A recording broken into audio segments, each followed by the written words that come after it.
বন্ধুরা, আপনি কি কখনো ভেবে দেখেছেন যে কিছু মানুষ দৌড়াদৌড়ি না করে, কোনো কঠোর পরিশ্রম না করেই শুধু বসে থেকে টাকাকে আকৃষ্ট করে, যেন তাদের মধ্যে একটি চৌম্বকীয় শক্তি আছে। আবার কিছু মানুষ সারা জীবন কঠোর পরিশ্রম করার পরেও ঋণে ডুবে মারা যায়। কেন? টাকা কি আসলেই কঠোর পরিশ্রম থেকে আসে, নাকি এটি কোনো গোপন নিয়ম দ্বারা আকৃষ্ট হয়? এটি এমন একটি গোপন বিষয় যা এই দুনিয়া আমাদের থেকে লুকিয়ে রেখেছে। আজ আমি আপনাকে এমন কিছু বলতে চলেছি যা স্কুলে কখনো শেখানো হয়নি, যা বইয়েও পাওয়া যায় না, আর যা ধনী ব্যক্তিরা আপনাকে ইচ্ছাকৃতভাবে বলে না, কারণ এটাই তাদের আসল শক্তি। সবথেকে প্রথম হলো টাকা আকৃষ্ট করার রহস্য। যদি বারবার কঠোর পরিশ্রম করার পরেও আপনি আর্থিক সংকটের মধ্যে আছেন, যদি টাকা সবসময় আপনার হাত থেকে বেরিয়ে যাচ্ছে, তাহলে এই ভিডিওটি আপনার জন্য। শেষ পর্যন্ত এটিকে দেখুন, কারণ আজ আমরা টাকাকে আকৃষ্ট করার নিয়মগুলি জানতে চলেছি, টাকা উপার্জন করার নয়। আর যদি আপনি সত্যি আপনার ভাগ্য পরিবর্তন করতে চান, তাহলে এখনই ভিডিওটিকে লাইক করুন, সাবস্ক্রাইব করুন এবং আমাদের সঙ্গে এই যাত্রায় এগিয়ে চলুন এমন একটি দুনিয়ার দিকে যেখানে টাকা আপনার দিকে ছুটে আসবে। বন্ধুরা, আমাদের সবাইকে ছোটবেলা থেকে এটা শেখানো হয়েছে যে যদি তুমি কঠোর পরিশ্রম করো তাহলে তুমি পুরস্কার পাবে। কিন্তু একবার ভাবো, তোমার চারপাশে কত মানুষ দিন রাত কঠোর পরিশ্রম করে, তবুও তাদের ব্যাংক ব্যালেন্স খালি। আর অপরদিকে এমন অনেকেই আছেন যারা ঘরে বসে ফোন তুলে লক্ষ লক্ষ টাকার চুক্তিতে স্বাক্ষর করেন। বাস্তবিক ব্যাপার এটা যে কঠোর পরিশ্রম করা হলো একটি অংশ, কিন্তু আসল খেলা হলো কম্পন এবং ফ্রিকোয়েন্সির। টাকা একটি এনার্জি, আর এনার্জিকে আকর্ষণ করা যায়, অর্জিত করা যায় না। টাকা কঠোর পরিশ্রম থেকে আসে না, বরং চিন্তার তরঙ্গ থেকে আসে। যখন আমরা বলি যে টাকা আকর্ষণ করে, তখন প্রশ্ন ওঠে যে টাকা কি কোনো ভূত নাকি এনার্জি? এর মধ্যে কি কোনো চেতনা আছে? উত্তর হলো হ্যাঁ, টাকা একটি এনার্জি, একটি ফ্রিকোয়েন্সি। ঠিক যেমন রেডিও তরঙ্গ কেবল সেই তরঙ্গের সাথে সুরক্ষিত ডিভাইস দ্বারা ধরা পড়ে, তেমনই টাকা কেবল সেই লোকেদের কাছে আসে যাদের মানসিকতা, চিন্তাভাবনা এবং আভ্যন্তরীণ ফ্রিকোয়েন্সি এমন যে সেটা টাকাকে আকর্ষণ করে। এখন টাকাকে আকর্ষণ করা মস্তিষ্কের গঠন কিভাবে হয়? একজন সাধারণ মানুষ টাকা সম্পর্কে কি ভাবে?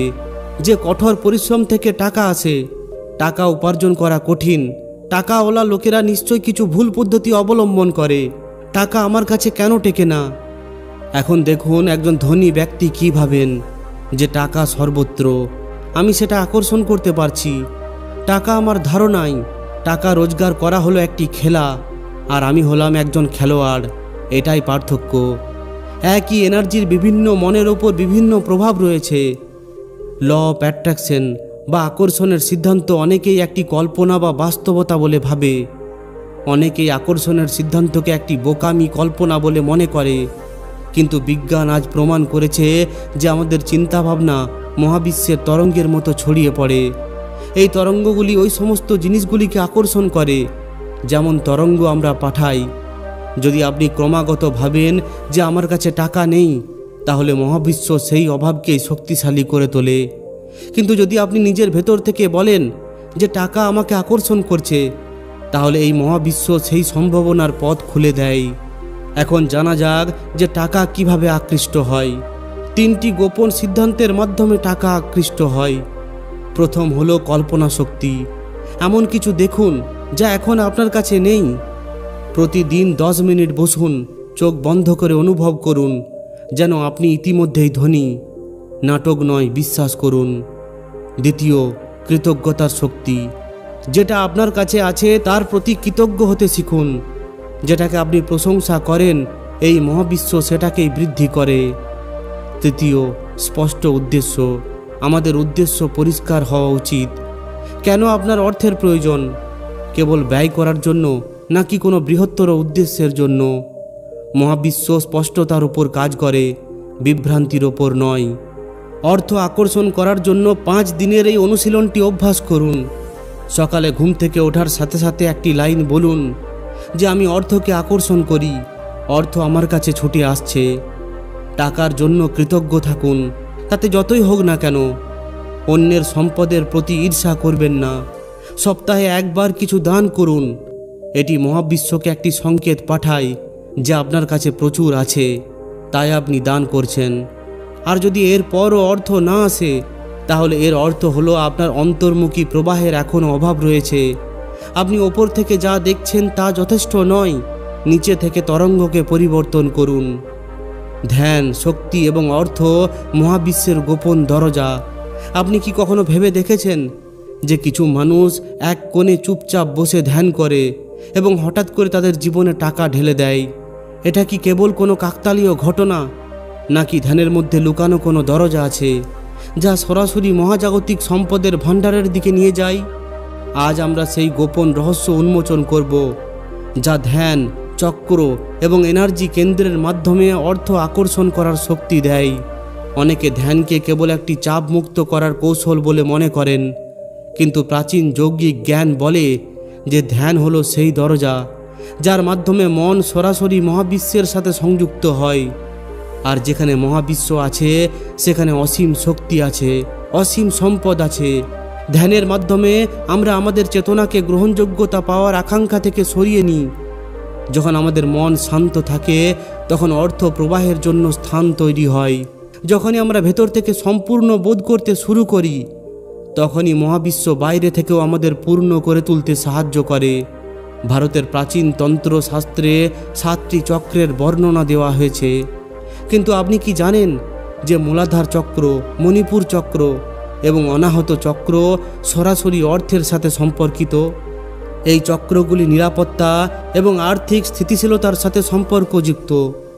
যদি এগুলি অবরুদ্ধ থাকে, তাহলে আপনি যত টাকাই উপার্জন করুন না কেন, আপনার মনে হবে সেটা যথেষ্ট নয়। ভয়, নিরাপত্তাহীনতা এবং দারিদ্র্যের চিন্তা এই চক্রের ঝামেলা থেকে আসে। এখন এগুলিকে কিভাবে খুলবেন? প্রতিদিন সকালে মেরুদণ্ডের নিচে মূলাধার অঞ্চলে 5 মিনিটের জন্য লাল আলো কল্পনা করুন। এই চক্রটি আপনার ইচ্ছাশক্তি, আত্মসম্মান এবং আমি যোগ্য এই অনুভূতির সাথে জড়িত। যদি এই চক্রটি খোলা থাকে, তাহলে অর্থ আকর্ষণ করতে শুরু করে, কারণ আপনি নিজেকে এর যোগ্য বলে মনে করেন। মণিপুর চক্রকে কিভাবে খুলবেন? পেটের মাঝখানে হলুদ আলো কল্পনা করুন। আপনি হয়তো ভাববেন যে হৃদয়ের সঙ্গে অর্থের সাথে কি সম্পর্ক আছে, তবে মনে রাখবেন যে অর্থ কেবল মস্তিষ্ক থেকে আসে না, এটি হৃদয় থেকেও আসে। যে হৃদয় থেকে দান করে সে জিজ্ঞাসা না করেই মহাবিশ্ব থেকে সমস্ত কিছু পায়। অনাহত চক্রকে কিভাবে খুলবেন? হৃদয়ের চারপাশে সবুজ আলো অনুভব করুন। দিনে একবার একটি ছোট্ট দান করুন। অনেক সময় এমন হয় যে কঠোর পরিশ্রম, চিন্তাভাবনা এবং উদ্দেশ্য সঠিক, কিন্তু তবুও অর্থ আসে না। এর কারণ হলো আপনার ঘর আপনার এনার্জিকে দমন করে চলেছে। কিছু প্রধান বাস্তু লক্ষণ যা অর্থ বন্ধ করে দেয়। মূল দরজার সামনে আয়না, এর সাথে ধাক্কা লেগে ইতিবাচক শক্তি বেরিয়ে যায়। ভাঙা ঘড়ি এবং আয়না, সময় এবং দৃষ্টি বন্ধ হয়ে যাওয়া প্রতীকীভাবে সম্পদ আসাও বন্ধ করে দেয়। এখন কিভাবে উন্নতি করবেন? বাড়ির উত্তর পূর্ব দিক পরিষ্কার পরিচ্ছন্ন এবং খালি রাখুন। সেখান দিয়েই সম্পদের শক্তি প্রবেশ করে। আপনি কি লক্ষ্য করেছেন যে কিছু ধনী ব্যক্তি প্রতিদিন সকালে তাড়াতাড়ি ঘুম থেকে ওঠেন? তারা একটি বিশেষ রুটিন অনুসরণ করেন। কেউ কেউ প্রতিদিন একই পোশাক পরেন। এটি কেবল একটি অভ্যাস নয়, এটি একটি রীতিনীতি। কিছু গোপন অভ্যাস যা কোটিপতিরা কখনোই বলেন না, সেগুলির মধ্যে প্রথম হলো সকালের নীরবতা। সকালের প্রথম ঘন্টা কোনো শব্দ ছাড়াই কেবল আপনার চিন্তাভাবনার উপর মনোনিবেশ করুন। দ্বিতীয়, সম্পদের দৃশ্যায়ন। আপনার ব্যাংক স্টেটমেন্টটি এমনভাবে কল্পনা করুন যেন কোটি কোটি টাকা আসছে। তাৎক্ষণিকভাবে ব্যয় করবেন না, প্রথমে চিন্তা করুন, এরপর খরচ করুন। অর্থ একটি নদীর মতো।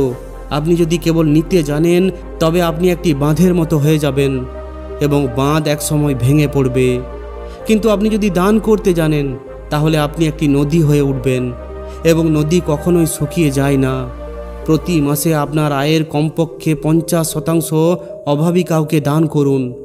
মহাবিশ্ব দেখে যে আপনি তার দেওয়া আশীর্বাদগুলো দান করছেন, এরপর সেটা দ্বিগুণ বা 4 গুণ হয়ে ফিরে আসে।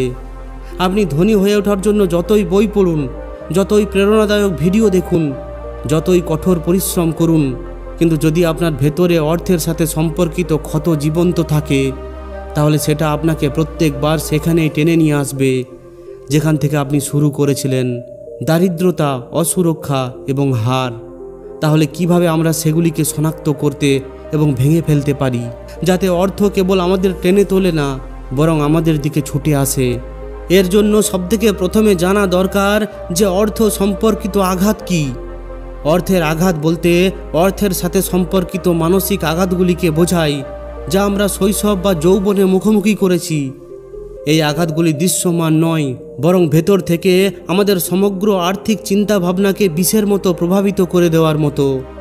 উদাহরণ, যেমন যখন আমাদের এক সময় কেউ বলেছিল যে অর্থের অধিকারী লোকেরা অহংকারী হয়, কিংবা যখন আপনি আপনার বাড়িতে অর্থের জন্য লড়াই দেখেছিলেন, যখন আপনি কাউকে অর্থের কারণে মারা যেতে দেখেছিলেন, যখন কেউ আপনাকে বলেছিল যে ধনী হওয়া সম্ভব নয়। এই ঘটনাগুলি আপনাকে অর্থের প্রতি ভয়, অপরাধবোধ বা ঘৃণায় ভরিয়ে দিয়েছে এবং আপনি বুঝতেও পারেননি যে আপনি নিজেই অর্থকে নিজের থেকে দূরে ঠেলে দিয়েছেন। এখন আমরা জানব যে অর্থের সঙ্গে সম্পর্কিত 10টি লুকানো মানসিক বাধা কি কি। সবথেকে প্রথম হলো টাকা হলো পাপ। এই চিন্তা আপনাকে ভেতর থেকে ধনী হতে বাধা দেয়, কারণ টাকা আপনার সংস্কারে অপবিত্র হয়ে গেছে। 2, অর্থবান মানুষ প্রতারক। যদি আপনি এটা বিশ্বাস করেন, তাহলে আপনার অবচেতন মন কখনোই চাইবে না যে আপনি ধনী হয়ে উঠুন, যাতে আপনাকে খারাপ মানুষ না বলা হয়। 3, আমি এর যোগ্য নই। অর্থহীনতা টাকার সবচেয়ে বড় প্রাচীর। মহাবিশ্ব আপনাকে কেবল সেটাই দেয় যেটা আপনি নিজেকে মনে করেন। 4, টাকা আমার কাছে টেকে না। এটি একটি মানসিক আদেশ হয়ে ওঠে। টাকা আসে এবং যায়, কারণ আপনি নিজেই এই টাকাকে টিকতে দেন না। 5, যদি আমি টাকা উপার্জন করি, তাহলে মানুষ আমার প্রতি ঈর্ষান্বিত হবে। এই ঈর্ষার ভয় আপনাকে আপনার সাফল্য থেকে দূরে রাখে। 6, টাকা কেবল কঠোর পরিশ্রমের মাধ্যমে আসে। এই চিন্তাভাবনা টাকা আপনাকে যে সহজে আকর্ষণ করে তা বন্ধ করে দেয়। 7, আমার বাবা কখনো ধনী ছিলেন না, তাই আমিও ধনী হতে পারবো না। এটা হলো একটি পারিবারিক পরিচয়ের জাল, যা আপনাকে অতীতের সাথে আবদ্ধ রাখে। 8, যদি বেশি টাকা আসে তাহলে সেটাও চলে যাবে। এই ভয় টাকা আসার আগেই তাকে বাধা দিয়ে দেয়।